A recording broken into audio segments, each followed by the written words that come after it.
ဒီနေ့ပြောပြမယ့်အကြောင်းအရာကတော့10နှစ်စာလောက်ပြန်ငယ်သွားစေမဲ့အသားအရည်ထိမ့်သိမ့်မှုလျှို့ဝှက်ချက်6ချက်ဆိုတဲ့အကြောင်းအရာပဲဖြစ်ပါတယ်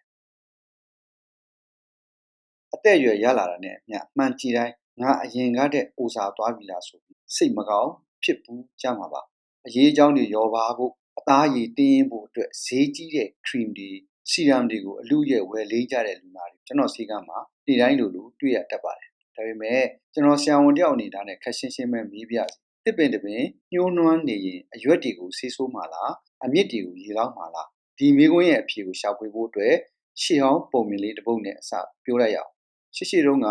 ဂရိနိုင်ငံရဲ့ဝေးလံတီခေါင်းတဲ့ကျွန်းငယ်လေးတစ်ကျွန်းမှာအသက်ရာကျော်ရှိပေမဲ့အသားရည်ကတော့အသက်30အရွယ်လိုနှုတ်ပြိုတင်းရင်းနေတဲ့ရွာသူကြီးတူရှိခဲ့ပူပါတယ်။ဒီနေ့တော့တကဘာလုံးကခီးသွားတွေကသူ့ရဲ့နှုတ်ပြိုခြင်းလှုပ်ဝက်ချက်ကိုသိချင်လွန်းလို့လာရောက်မေးမြန်းကြတာပေါ့။ရွာသူကြီးကပြုံးပြီးအရေးပြားပေါ်လိမ့်နဲ့ဆေးမပါတဲ့သူ့ရဲ့လှုပ်ဝက်ချက်တွေကိုအခုလိုပဲဖွင့်ဟခဲ့ပါတယ်။ငါ့ရဲ့လှုပ်ဝက်ချက်ကတော့ငါအရေးပြားကိုအပြင်ကနေအတင်းပြုတ်ပြင်တာတဲ့ငါခန္ဓာကိုယ်အတွင်းထဲကအစီနဲ့အာဟာရကိုအမြစ်ကနေစနစ်တကျဖြည့်တင်းပေးတာပဲလို့ဆိုပါတယ်အစီရှောင်ရင်အသားရည်လှတယ်ဆိုတဲ့ခေဟောင်းအယူဆအမှားကိုမြစ်ပစ်လိုက်ပါတွင်းမိုင်းအာဟာရကနေတဆင့်ဆယ်စုနှစ်တစုစာလောက်ပြန်လည်နှုတ်ပြူသွားစီမဲ့သိပ္ပံနိကျချက်6ချက်ကိုတင်ပြပေးထားပါတယ်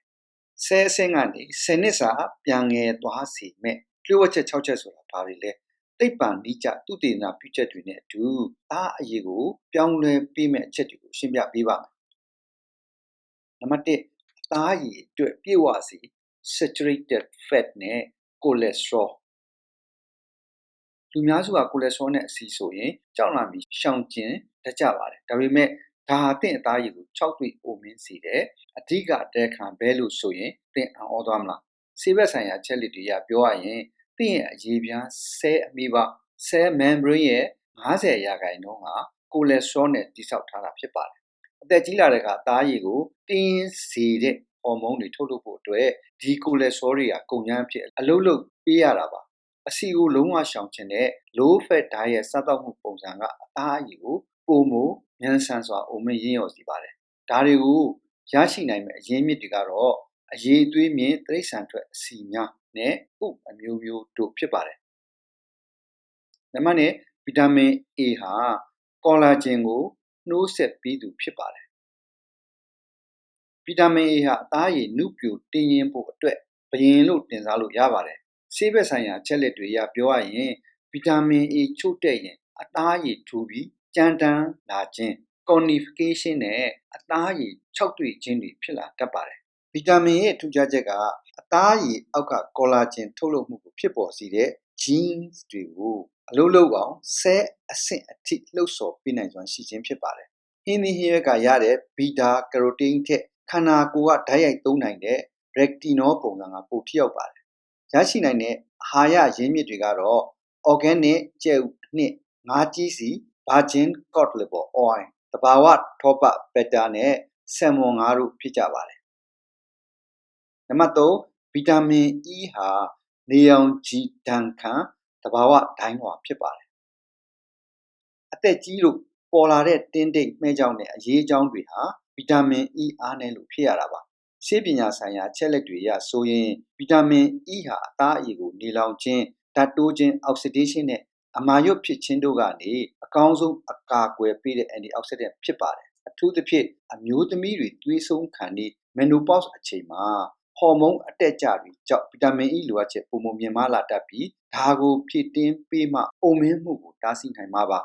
ရရှိနိုင်တဲ့အာဟာရရင်းမြစ်တွေကတော့အုံးစီအနီ red palm oil အစိမ်းရောင်ရှိတဲ့ဟင်းသီးဟင်းရွက်များသစ်စေ့နဲ့ခွန်မာသီးများတန်လွင်စီတို့ဖြစ်ကြပါတယ်နံပါတ်4အသားအရည်ကိုအမြန်ဆုံးအုံမင်းစေတဲ့ရန်သူဟာ AGEs ဖြစ်ပါတယ်ကျွန်တော်ရဲ့ခန္ဓာကိုယ်ထဲမှာအသားအရည်ကိုအိုစာအောင်တိုက်ခိုက်နေတဲ့ဓာတ်ပေါင်းတစ်ခုရှိပါတယ်အဲ့ဒါကတော့ AGEs advanced glycation end product ပဲဖြစ်ပါတယ်ဆေးပညာဆိုင်ရာအချက်အလက်တွေပြောရရင်တကြားနဲ့ protein ဒါမှမဟုတ်တကြားနဲ့အဆီတို့ကိုတွဲဖက်ပြီးအပူပြင်းပြင်းနဲ့ချက်ပြုတ်စားသုံးတဲ့အခါဥပမာဒိုနတ်အာလူးကြော်အချိုကဲတဲ့အသားခင်များခန္ဓာကိုယ်ထဲမှာဆေးကပ်နေတဲ့ protein sticky protein တွေဖြစ်ပေါ်လာပါတယ်ဒါတွေဟာသွေးကြောတွေနဲ့အသားအရည် collagen တွေကိုပိတ်ဆို့ဖြစ်စည်းပစ်တာကြောင့်အသားရည်ဟာတွဲကျပြီးအိုစာသွားခြင်းဖြစ်ပါတယ်ရှောင်ကျဉ်ရမယ့်အစားအစာတွေကတော့တကြားပြုပြင်ထားတဲ့ကစီဓာတ်များဆက်လက်တောက်ခြင်း AGE ကိုဓာတ်ရိုက်ဖြစ်စေတယ်နောက်စိတ်ဖိစီးမှု cortisol ဟော်မုန်းမြင့်တက်စေပါတယ်နံပါတ်5 intermittent fasting အစားရှောင်ခြင်းဖြစ်ဆဲအမှိုက်တွေရှင်းလင်းခြင်းခန္ဓာကိုယ်ထဲမှာ AGEs ကြောင့်ဖြစ်ပေါ်လာတဲ့အိုမင်းရင့်ရော်အမှိုက်တွေကိုဘယ်လိုပြန်ရှင်းမလဲနီလန်းကတော့အစားရှောင်ခြင်းပါပဲဆေးပညာဆိုင်ရာအချက်လက်ရကျွန်တော်တို့ရဲ့ခန္ဓာကိုယ်အစားမစားပဲအချိန်အတိုင်းတာတစ်ခုအထိထားလိုက်တဲ့အခါဆဲတွေဟာ autophagy မိမိကိုယ်တိုင်ပြန်လည်တန့်စင်ခြင်းဖြစ်စဉ်နဲ့ရောက်ရှိသွားပါတယ်ဒါခန္ဓာကိုယ်ထဲကအသုံးမဝင်တော့တဲ့ဆေးကပ်နေတဲ့ protein အမှိုက်တွေနဲ့ပျက်စီးနေတဲ့အရေးပြားဆဲဟောင်းတွေကိုရှင်းလင်းပစ်တဲ့အကောင်းဆုံးတဘာဝအမှိုက်သိမ်းစနစ်ဖြစ်ပါတယ်နံပါတ်6 healthy keto စားသောက်မှုပုံစံဖြစ်ဆဲအသစ်များဝေပါခြင်းအစာလဲရှင်းအာဟာရလဲသွင်းတဲ့စနစ်တစ်ခုကတော့ healthy keto ပါပဲဆေးပညာဆိုင်ရာအချက်လက်တွေရပြောရရင်ကာဘိုဟိုက်ဒရိတ်ကစီဓာတ်ကိုရှော့ချပြီးအထက်ကပြောခဲ့တဲ့ကျန်းမာရေးနဲ့ညီညွတ်တဲ့အဆီတွေကိုအစားထိုးစားသုံးတဲ့ healthy keto ပုံစံဟာ insulin ဟော်မုန်းကိုငြိမ်သက်စေပါတယ် insulin တက်ငြိမ်သက်သွားတဲ့အခါခန္ဓာကိုယ်ရဲ့ရောင်ရမ်းမှုတွေကျဆင်းသွားပြီးဆဲအသစ်တွေအရှိန်အဟုန်နဲ့ပြန်လည်ဝေးဖွားလာတာကြောင့်အသားအရည်ဟာတိတိကျကျကိုဝင်းပနုပြူလာမှာဖြစ်ပါတယ်နောက်ဆုံးအနေနဲ့ကျွန်တော်ရဲ့လူနာတွေကိုအမြဲပြောပြလေးရှိတဲ့သင်ခန်းစာရစရာပုံပြင်တစ်ပုဒ်နဲ့အဆုံးသတ်ခြင်းပါတယ်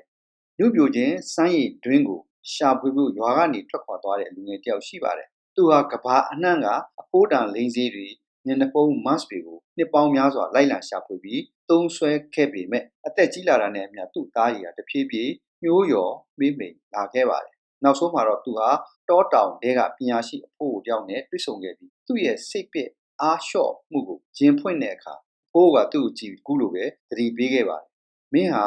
တစ်ပင်တပင်ရဲ့အရွက်တွေကိုပဲအပေါ်ယံရေဖြန်းပြီးလှအောင်လုပ်နေတာကိုအမြစ်ကိုတော့အားရမကျွေးပဲ6တွေ့အောင်ထားခဲ့တယ်ဟုတ်လားအမြစ်ကျမ်းမှာအရွက်ကအလိုလိုစိမ့်လန်းလာမှာပေါ့လို့ပြောခဲ့ပါတယ်ဆေးပညာအရ